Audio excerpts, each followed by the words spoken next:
अस्सलाम वालेकुम। Lanka premiere league में पाकिस्तान के स्टार और दुनिया के नंबर 1 बल्लेबाज बाबर आजम ने बहुत ही कमाल धुआंधार बैटिंग की और सिर्फ 59 बॉलों पर 5 छक्कों और 8 चौकों की मदद से 104 रन बनाकर अपनी टीम को मुश्किल मैच जितवाने में अहम किरदार अदा किया।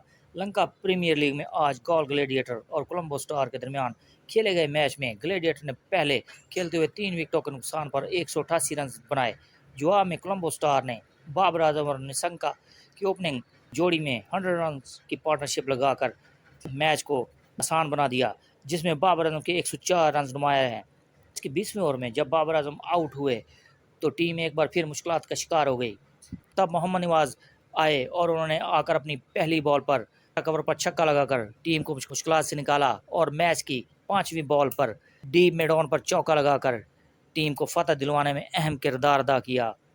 इस मैच में पाकिस्तान के दोनों प्लेयर्स ने शानदार कारकर्दगी का मुजाहरा किया।